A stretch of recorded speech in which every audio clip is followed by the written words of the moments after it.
আসসালামু আলাইকুম। তালহা আইটির পক্ষ থেকে আপনাদেরকে আরও একবার স্বাগতম।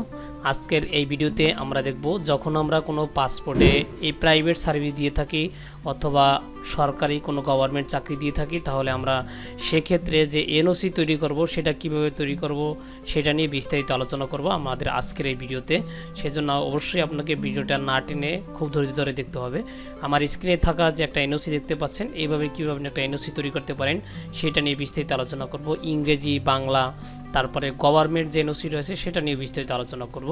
চলুন শুরু করা। প্রথমে আপনি যা করবেন, যখনই ধরেন আপনি কোনো কোম্পানির আন্ডারে চাকরি করবেন, অর্থাৎ আপনার পাসপোর্টে যখন এখানে পেশা আপনি প্রাইভেট সার্ভিস দিবেন যখন আবেদন করার সময়, বা এখান থেকে যদি আপনি কোনো গভর্নমেন্ট এমপ্লয়ি দেন, তাহলে কিন্তু আপনার এনওসি সাবমিট করতে হবে আবেদনের সাথে। সেই ক্ষেত্রে আপনাকে কীভাবে এনওসি তৈরি করতে হবে আগে দেখাবো আমি প্রাইভেট সার্ভিসেরটা, যে আপনি কীভাবে এনওসি তৈরি করতে পারেন, তারপর দেখাবো আমি গভর্নমেন্টেরটা।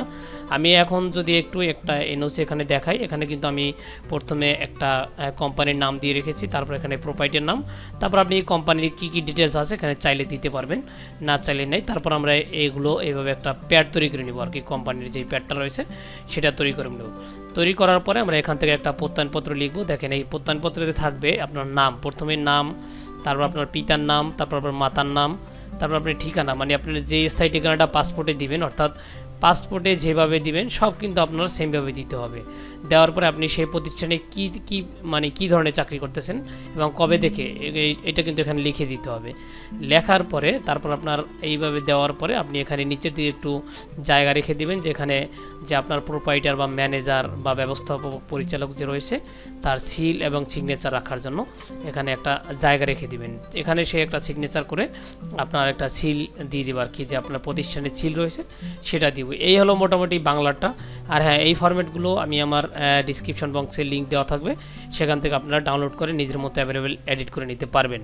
তারপরে এখন যদি আমি ইংরেজিটা দেখাই, দেখেন এখানে ইউটিউবের অ্যালারোদগম অনুযায়ী, অর্থাৎ রুলস অনুযায়ী আমি এখানে কিন্তু এই কোম্পানির ইমেল অ্যাড্রেস ও আর কি ঠিকানা, মোবাইল নাম্বার, এগুলো আমি একটা ঢেকে দিয়েছি। সেক্ষেত্রে আপনি এভাবে কোম্পানির নাম, লোগো, অর্থাৎ কোম্পানির প্যাড থাকবে, থাকার পরে আপনি এরকম একটা নো অবজেকশন লেটার লিখবেন। দেখেন এখানে তো আমি লিখে রেখেছি নো অবজেকশন লেটার, অর্থাৎ আমরা যেটাকে বলি অনাপত্তি সনদ বা প্রত্যয়নপত্র এক কথায় সেটা। এখানেও কিন্তু সেই this is to certify that mister, অর্থাৎ আপনার যে নামটা রয়েছে সেটা এখানে লিখবেন।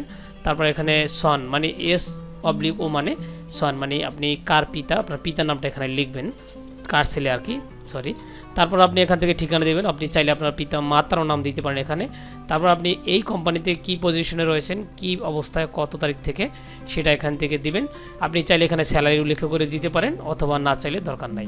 তারপর এখানে টাস্ক দেওয়া হয়েছে কি কি কাজ করে সেটা আপনি এইগুলো না চাইলেও দিতে পারবেন, না মানে না দিতে চাইলেও সমস্যা নেই। আপনি এখান থেকে দিয়ে এই যে এতটুকু কেটে দিয়ে আপনি এই যে wish him all the best in future invest এগুলো লিখে দিতে পারবেন। দেওয়ার পরে নিচের দিকে আপনি কোম্পানির যে একটা সিল নেবেন, তারপর সিগনেচার নেবেন, তারপর যে সিও আছে তার এখান থেকে একটা সাইন সিগনেচার দিয়ে নেবেন। নিয়ে মোটামুটি আপনি আপনার পাসপোর্টের যে ফর্মটা রয়েছে তার সাথে যদি আপনি একটু এটার সাথে অ্যাটাচ করে দেন, তাহলে কিন্তু এটার ফটোকপি আপনি অবশ্যই অ্যাটাচ করে দেবেন।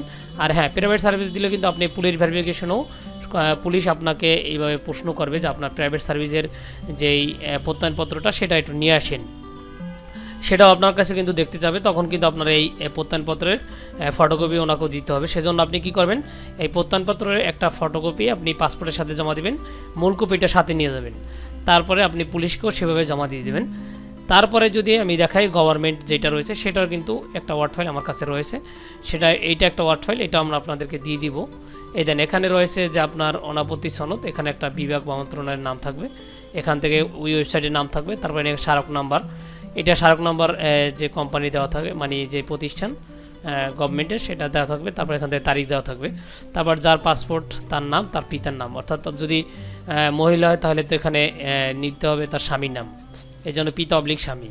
তারপরে এখানে তার বর্তমান ঠিকানা দিবে, তার জাতীয় পরিচয়পত্র দিবে, অবসর গ্রহণ কবে করবে সেটা এখানে উল্লেখ করবে। দেখেন এখানে অনেকগুলো ঘর রয়েছে এডিটেবল, সবগুলো আপনি চাইলে এখানে এড করে নিতে পারেন। তারপরে এখান থেকে কয়জন যাবে, এটা কিন্তু 2 জনের ঘর রয়েছে, আপনি চাইলে আরও নিতে পারবেন যদি আপনার সন্তান-সন্ততি থাকে। দেখেন এখানে উল্লেখ করা হয়েছে যে আবেদনকারীর পরিবারের 15 বছরের নিচে অপ্রাপ্ত সন্তানদের জন্য আপনি প্রযোজ্য হবে। সেজন্য আপনি এখান থেকে এগুলো পূরণ করে নেবেন, যে নাম, তারপর আপনি এখানে সম্পর্ক থাকবে যেটা সেটা আপনি এখান থেকে দিবেন। আপনি চাইলে এখান এখান থেকে আরও এডিট করে নিতে পারবেন। জন্ম তারিখ, জাতীয় পরিচয়পত্র এখানে লিখে নেবেন। নেওয়ার পরে আপনি নিচে দিকে আসবেন, আপনার এখান থেকে যে আপনার কর্মকর্তা রয়েছে সিগনেচার এখান থেকে নেবেন। আর যে কার্যালয়ের সিলটা রয়েছে ঠিক কিন্তু এখানে আপনার যে কার্যালয়ের গোল সিলটা রয়েছে সেটা কিন্তু এখানে বসাতে হবে।